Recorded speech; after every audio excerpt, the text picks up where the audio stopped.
ಲೋಕಸಭೆ ಫಲಿತಾಂಶ ಬಳಿಕ ಮೊದಲ ಸಚಿವ ಸಂಪುಟ ಸಭೆ ಇವತ್ತು ಮಹತ್ವದ ರಾಜ್ಯ ಸಚಿವ ಸಂಪುಟ ಸಭೆ ಆಯೋಜನೆ ಮಾಡಲಾಗಿದೆ. ಮುಖ್ಯಮಂತ್ರಿ ಸಿದ್ದರಾಮಯ್ಯನವರ ನೇತೃತ್ವದಲ್ಲಿ ಸಭೆ ನಡೆಯಲಿದೆ. ವಿಧಾನಸೌಧದ ಸಚಿವ ಸಂಪುಟ ಸಭಾಂಗಣದಲ್ಲಿ ಮೀಟಿಂಗ್ ನಡೆಯಲಿದೆ. ಆಡಳಿತವನ್ನ ಚುರುಕುಗೊಳಿಸಲು ಸಿದ್ದರಾಮಯ್ಯನವರು ಮುಂದಾಗಿದ್ದಾರೆ. ಗ್ಯಾರಂಟಿ ಬಗ್ಗೆ ಸಚಿವರು ಶಾಸಕರ ಹೇಳಿಕೆಗಳ ಕುರಿತು ಚರ್ಚೆಯನ್ನ ಮಾಡಲಾಗುತ್ತೆ. ಗ್ಯಾರಂಟಿ ಬಗ್ಗೆ ಮಾತನಾಡದಂತೆ ಸಿಎಂ ಸಿದ್ದರಾಮಯ್ಯನವರು ಖಡಕ್ ಸೂಚನೆ ಕೊಡುವಂತ ಸಾಧ್ಯತೆ ಇದೆ. ಕೆಲ ಸಚಿವರು ಉಸ್ತುವಾರಿ ಸಚಿವರ ಬದಲಾವಣೆ ಬಗ್ಗೆಯೂ ಕೂಡ ಚರ್ಚೆ ಆಗಲಿದೆ. ಲೋಕಸಭೆಯಲ್ಲಿ ಹಲವು ಸಚಿವರ ಕ್ಷೇತ್ರದಲ್ಲಿ ಕಡಿಮೆ ಲೀಡ್ ಸಿಕ್ಕಿದೆ. ಕೆಲವು ಸಚಿವರ ಕ್ಷೇತ್ರದಲ್ಲಿ ಸೋಲು ಕುರಿತು ಪರಾಮರ್ಶೆಯನ್ನ ಮಾಡಲಾಗುತ್ತೆ. ಲೋಕಸಭೆ ಫಲಿತಾಂಶದ ಬಗ್ಗೆಯೂ ಕೂಡ ಸಿಎಂ ಸಿದ್ದರಾಮಯ್ಯನವರು ಮಾಹಿತಿಯನ್ನ ಪಡೆಯಲಿದ್ದಾರೆ. ವಿಪಕ್ಷಗಳ ನಾಯಕರ ಟೀಕೆಗೆ ತಿರುಗೇಟು ನೀಡೋದಕ್ಕೆ ನೀತಿ ಪಾಠವನ್ನ ಮಾಡಲಾಗುತ್ತೆ. ಮತ್ತೆ ಮೂವರಿಗೆ ಡಿಸಿಎಂ ಸ್ಥಾನ ನೀಡುವಂತೆ ಬೇಡಿಕೆ ಸಾಧ್ಯತೆ ಇದೆ. ಇವತ್ತಿನ ಒಂದು ಸಂಪುಟ ಸಭೆಯ ನಿರ್ಣಯಗಳು ತೀವ್ರ ಕುತೂಹಲ ಮೂಡಿಸ್ತಾ ಇರುವಂಥದ್ದು. 7ನೇ ರಾಜ್ಯ ವೇತನ ಆಯೋಗದ ಅಂತಿಮ ವರದಿ ಶಿಫಾರಸು ಆಧರಿಸಿ ವೇತನ ಪರಿಷ್ಕರಣೆ ಬಗ್ಗೆ ಸಿಎಂ ಸಿದ್ದರಾಮಯ್ಯನವರ ಅಧ್ಯಕ್ಷತೆಯಲ್ಲಿ ನಡೆಯಲಿರುವಂತಹ ಸಚಿವ ಸಂಪುಟ ಸಭೆ ತೀರ್ಮಾನ ಕೈಗೊಳ್ಳುವಂತ ನಿರೀಕ್ಷೆ ಇದೆ. ಲೋಕಸಭೆ ಚುನಾವಣಾ ನೀತಿ ಸಂಹಿತೆ ಕಾರಣ 3 ತಿಂಗಳ ಬಳಿಕ ಸಿಎಂ ಸಿದ್ದರಾಮಯ್ಯನವರ ನೇತೃತ್ವದಲ್ಲಿ ಕಾಂಗ್ರೆಸ್ ಸರ್ಕಾರದ ಮೊದಲ ಸಚಿವ ಸಂಪುಟ ಸಭೆ ನಡೆಯುತ್ತೆ. ನಿವೃತ್ತ ಮುಖ್ಯ ಕಾರ್ಯದರ್ಶಿ ಸುಧಾಕರ್ ರಾವ್ ಅವರ ನೇತೃತ್ವದ ವೇತನ ಆಯೋಗವು ಕಳೆದ ಮಾರ್ಚ್ 16ರಂದು ಸಿಎಂ ಸಿದ್ದರಾಮಯ್ಯ ಅವರಿಗೆ ತನ್ನ ಅಂತಿಮ ವರದಿಯನ್ನು ಸಲ್ಲಿಸಿತ್ತು. ಯಾವೆಲ್ಲ ವಿಷಯಗಳ ಬಗ್ಗೆ ಚರ್ಚೆಯನ್ನ ಮಾಡ್ತಾರೆ ಅಂತ ಹೇಳಿ ಕಾದ್ ನೋಡಬೇಕಾಗಿದೆ. ಈ ಸಂಬಂಧ ಮತ್ತಷ್ಟು ಮಾಹಿತಿಯನ್ನ ಕೊಡ್ತಾರೆ ನಮ್ಮ ಪ್ರತಿನಿಧಿ ರಂಗಸ್ವಾಮಿ ನೇರ ಸಂಪರ್ಕದಲ್ಲಿ. ರಂಗಸ್ವಾಮಿ ಅವರೇ, ಲೋಕಸಭೆ ಫಲಿತಾಂಶ ಬಳಿಕ ಸಿಎಂ ಸಿದ್ದರಾಮಯ್ಯನವರ ನೇತೃತ್ವದಲ್ಲಿ ಮೊದಲ ಸಚಿವ ಸಂಪುಟ ನಡೆಯಲಿದೆ. ಇವತ್ತು ಯಾವೆಲ್ಲ ವಿಷಯಗಳ ಬಗ್ಗೆ ಚರ್ಚೆಯನ್ನ ಮಾಡಲಾಗುತ್ತೆ? ಹೆಚ್ಚಿನ ಮಾಹಿತಿ ಏನಿದೆ? ಹೌದಂಕಿತ, ಈಗ ಲೋಕಸಭಾ ಚುನಾವಣೆಯ ಫಲಿತಾಂಶ ಮತ್ತು ಅದರ ಜೊತೆಗೆ ವಿಧಾನ ಪರಿಷತ್ನ 6 ಕ್ಷೇತ್ರಗಳ ಫಲಿತಾಂಶ ಹೊರಬಿದ್ದ ನಂತರ ಇಂದು ರಾಜ್ಯ ಸಚಿವ ಸಂಪುಟದ ಒಂದು ಮಹತ್ವದ ಸಭೆ ಮೊದಲ ಬಾರಿ ನಡೀತಾ ಇದೆ.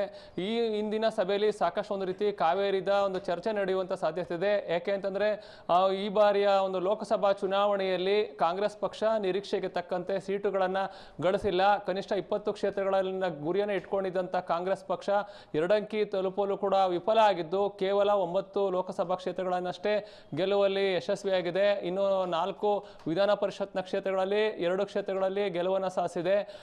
ಈ ಬಗ್ಗೆಯೂ ಕೂಡ ಒಂದು ಸಾಕಷ್ಟು ಒಂದು ರೀತಿ ವಿಸ್ತೃತವಾಗಿ ಒಂದು ಸಭೆಯಲ್ಲಿ ಚರ್ಚೆ ನಡೆಯುವಂತ ಸಾಧ್ಯತೆ ಇದೆ. ಯಾಕೆ ಅಂತಂದ್ರೆ ಒಂದು ಪಕ್ಷದ ಅಭ್ಯರ್ಥಿಗಳ ಒಂದು ಪ್ರಮುಖ ಸೋಲಿಗೆ ಏನು ಕಾರಣ ಅನ್ನೋದು ಕೂಡ ಒಂದು ಸುದೀರ್ಘವಾದ ಒಂದು ಚರ್ಚೆ ನಡೆದಿ ಒಂದು ರೀತಿ ಒಂದು ಕಾವೇರಿದ ಚರ್ಚೆ ನಡೆಯುವಂತ ಸಾಧ್ಯತೆನೇ ಇವತ್ತು ಹೆಚ್ಚಾಗಿದೆ ಅಂತ ಹೇಳ್ಬೋದು. ಯಾಕೆ ಅಂತಂದ್ರೆ ಈಗಾಗಲೇ ಒಂದು ಸಚಿವ ಸಂಪುಟ ಸಭೆಗೂ ಮುನ್ನವೇ ನಾವು ಗಮನಿಸೋದಾದ್ರೆ ಕೆಲ ಶಾಸಕರು ಒಂದು ತಮ್ಮ ಕ್ಷೇತ್ರದಲ್ಲಿ ಅಸಮಾಧಾನವನ್ನ ಹೊರಹಾಕ್ತಾ ಇದ್ದಾರೆ. ಯಾರೆಲ್ಲ ಸಚಿವರು ಲೀಡನ್ನ ಕೊಡಿಸಿಲ್ವೋ ಅವ್ರನ್ನ ಬದಲಾವಣೆ ಮಾಡಬೇಕು, ಅವರ ತಲೆದಂಡ ಆಗಬೇಕು, ಕೆಲವನ್ನ ಸಚಿವ ಸ್ಥಾನದಿಂದಲೇ ಕೈ ಬಿಡಬೇಕು ಅನ್ನೋ ಒಂದು ಆಗ್ರಹವೂ ಕೂಡ ಕೇಳಿ ಬರ್ತಾ ಇದೆ. ಈ ಎಲ್ಲಾ ಕಾರಣದಿಂದಾಗಿ ಈ ಒಂದು ಇಂದು ನಡೀತಾ ಇರುವಂತಹ ಸಭೆ ಮಹತ್ವವನ್ನು ಪಡ್ಕೊಂಡಿದೆ. ಇದ್ರ ಜೊತೆಗೆ ಸಚಿವ KN ರಾಜಣ್ಣ ಅವರು ಕೂಡ ಒಂದು ಮೇಲಿಂದ ಮೇಲೆ ಹೇಳಿಕೆಗಳನ್ನ ನೀಡ್ತಾ ಬರ್ತಾ ಇದ್ದಾರೆ. ಮತ್ತೆ ಮೂವರಿಗೆ ಒಂದು DCM ಹುದ್ದೆಯನ್ನ ನೀಡಬೇಕು ಅನ್ನೋ ಒಂದು ಬೇಡಿಕೆಯನ್ನು ಅವರು ಮುಂದಿಟ್ಟಿದ್ದಾರೆ. ದಲಿತರು, ಅಲ್ಪಸಂಖ್ಯಾತರು ಮತ್ತೆ ಲಿಂಗಾಯತ ಸಮುದಾಯ, OBC ಈ ಸಮುದಾಯದವರಿಗೆ DCM ಸ್ಥಾನಗಳನ್ನ ನೀಡಬೇಕು. ಯಾಕೆ ಅಂತಂದ್ರೆ ಮುಂದೆ ಈಗ ಸ್ಥಳೀಯ ಸಂಸ್ಥೆಗಳ ಚುನಾವಣೆ ಬರ್ತದೆ, BBMP ಚುನಾವಣೆ ಬರ್ತದೆ. ಈ ಎಲ್ಲಾ ಚುನಾವಣೆಗಳಲ್ಲಿ ಪಕ್ಷ ಮುನ್ನೆಲೆಗೆ ಬಂದು ಮೇಲುಗೈ ಸಾಧಿಸಬೇಕು ಅಂತಂದ್ರೆ ಎಲ್ಲಾ ಸಮುದಾಯಗಳ ಓಲೈಕೆ ಅನಿವಾರ್ಯ ಆಗಿದೆ ಅನ್ನೋ ಒಂದು ಬೇಡಿಕೆಯನ್ನ ಸಚಿವ ರಾಜಣ್ಣ ಮುಂದಿಟ್ಟಿದ್ದಾರೆ. ಯಾಕೆಂದ್ರೆ ಈ ಬಾರಿಯ ಲೋಕಸಭಾ ಚುನಾವಣೆಯಲ್ಲಿ ಮೇಲ್ವರ್ಗದ ಮತಗಳು ಕಾಂಗ್ರೆಸ್ ಪಕ್ಷದಿಂದ ದೂರ ಸರಿದಿರೋದು ಸಾಬೀತಾಗಿದೆ. ಅದರಲ್ಲೂ ಪ್ರಮುಖವಾಗಿ ವೀರಶೈವ ಲಿಂಗಾಯತ ಮತ್ತು ಒಕ್ಕಲಿಗ ಸಮುದಾಯ, ಒಂದು ಬ್ರಾಹ್ಮಣ ಸಮುದಾಯ ಕಾಂಗ್ರೆಸ್ ಪಕ್ಷಕ್ಕೆ ವಿರುದ್ಧವಾಗಿ ಮತ ಚಲಾಯಿಸಿರುವ ಒಂದು ಕಾರಣದಿಂದಾಗಿ BJP JDS ಮೈತ್ರಿಕೂಟ 19 ಕ್ಷೇತ್ರಗಳಲ್ಲಿ ಗೆದ್ದು ಬೀಗುವಂತಾಯಿತು. ಇದು ಸಹಜವಾಗಿಯೇ ಆಡಳಿತ ಪಕ್ಷಕ್ಕೆ ದೊಡ್ಡ ಮಟ್ಟದ ಹಿನ್ನಡೆ ಅಂತಾನೆ ವಿಶ್ಲೇಷಣೆ ಮಾಡಲಾಗ್ತಾ ಇದೆ.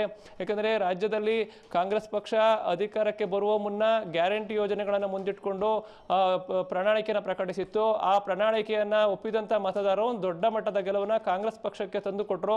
ಕಾಂಗ್ರೆಸ್ ಪಕ್ಷ ಒಂದು 135 ಕ್ಷೇತ್ರಗಳಲ್ಲಿ ಗೆದ್ದು ಅಧಿಕಾರ ಹಿಡಿತಾ ಇದ್ದಂತೆ ಹಂತವಾಗಿ ಗ್ಯಾರಂಟಿ ಯೋಜನೆಗಳನ್ನ ಜಾರಿ ಮಾಡಿತ್ತು. ಈ ಎಲ್ಲಾ ಗ್ಯಾರಂಟಿ ಯೋಜನೆಗಳು ಲೋಕಸಭಾ ಚುನಾವಣೆಯಲ್ಲಿ ಕಾಂಗ್ರೆಸ್ ಪಕ್ಷದ ಕೈ ಹಿಡಿಯುತ್ತೆ ಅನ್ನೋ ಒಂದು ನಿರೀಕ್ಷೆ ಇತ್ತು. ಆದ್ರೆ ಪಕ್ಷದ ನಿರೀಕ್ಷೆ ಹುಸಿಯಾಗಿರುವ ಒಂದು ಹಿನ್ನೆಲೆಯಲ್ಲಿ ಪಕ್ಷ ಎಲ್ಲೆಲ್ಲಿ ಎಡವತ್ತು ಅನ್ನೋದ್ರ ಬಗ್ಗೆ ಕೂಡ ಇವತ್ತಿನ ಒಂದು ಸಚಿವ ಸಂಪುಟ ಸಭೆಯಲ್ಲಿ ಒಂದು ಆತ್ಮಾವಲೋಕನ ನಡೆಯುವಂತ ಸಾಧ್ಯತೆ ಇದೆ.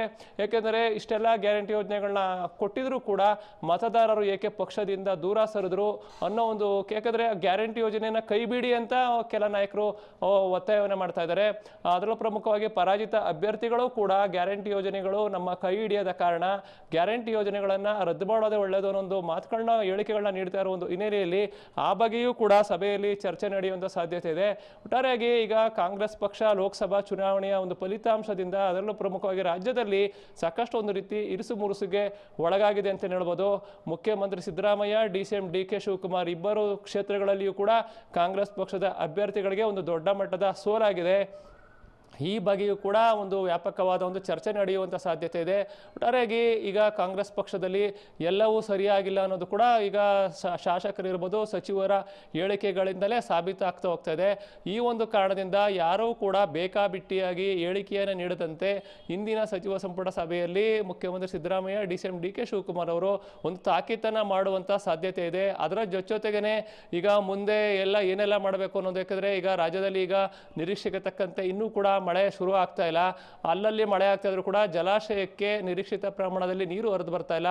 ಒಂದು ವೇಳೆ ಪರಿಸ್ಥಿತಿ ಇದೇ ರೀತಿ ಮುಂದುವರೆದ್ರೆ ಮುಂದೆ ಏನು ಮಾಡಬೇಕು, ಮೋಡ ಬಿತ್ತನೆ ಮಾಡಬೇಕಾ ಅನ್ನೋ ನಿಟ್ಟಿನಲ್ಲಿಯೂ ಕೂಡ ಇವತ್ತು ಚರ್ಚೆ ನಡೆಯುವಂಥ ಸಾಧ್ಯತೆ ಇದೆ ಅಂತ ಹೇಳಲಾಗ್ತಾ ಇದೆ. ಒಟ್ಟಾರೆಯಾಗಿ ದಿನದಿಂದ ದಿನಕ್ಕೆ ರಾಜ್ಯದಲ್ಲಿ ಈಗ ಕಾಂಗ್ರೆಸ್ ಪಕ್ಷದ ಸ್ಥಿತಿ ಈಗ ವಿಧಾನಸಭಾ ಚುನಾವಣೆಗೆ ಹೋಲಿಸಿದ್ರೆ ಒಂದು ರೀತಿ ಪತನದ ಹಾದಿಯತ್ತ ಸಾಗ್ತದೆ ಅಂತ ಹೇಳ್ಬೋದು. ಯಾಕಂದರೆ ಲೋಕಸಭಾ ಚುನಾವಣೆಯ ಒಂದು ಫಲಿತಾಂಶವೇ ಪಕ್ಷಕ್ಕೆ ಒಂದು ದೊಡ್ಡ ಒಂದು ಆಘಾತವನ್ನು ಉಂಟು ಮಾಡಿದೆ. ಈ ಕೆಲ ಕ್ಷೇತ್ರಗಳನ್ನು ಹೊರತುಪಡಿಸಿದ್ರೆ ಇನ್ನು ಬೇರೆ ಕ್ಷೇತ್ರಗಳಲ್ಲಿ ಗೆದ್ದಿರುವ ಕ್ಷೇತ್ರಗಳಲ್ಲಿ ಏನು ಕೂಡ ಅಂತರ ಒಂದು ದೊಡ್ಡ ಮಟ್ಟದಲ್ಲಿ ಇಲ್ಲ. ಹೀಗಾಗಿ ಪಕ್ಷವನ್ನು ಮತ್ತೆ ಗಟ್ಟಿಪಡಿಸೋದಕ್ಕೆ ಮತ್ತೆ ಪ್ರಬಲ ಸಮುದಾಯಗಳ ಒಂದು ಮನವೊಲಿಕೆಗೆ ಏನೆಲ್ಲ ಮಾಡಬೇಕು ಅನ್ನೋ ನಿಟ್ಟಿನಲ್ಲಿ ಇಂದಿನ ಒಂದು ಸಚಿವ ಸಂಪುಟದಲ್ಲಿ ಚರ್ಚೆ ನಡೆಯುವಂಥ ಸಾಧ್ಯತೆ ಹೆಚ್ಚಾಗಿದೆ ಅಂತಲೇ ಹೇಳ್ಬೋದು. ಅಂಕಿತಾ, ಧನ್ಯವಾದ ರಂಗಸ್ವಾಮಿ ತಮ್ಮೆಲ್ಲ ಮಾಹಿತಿಗಾಗಿ.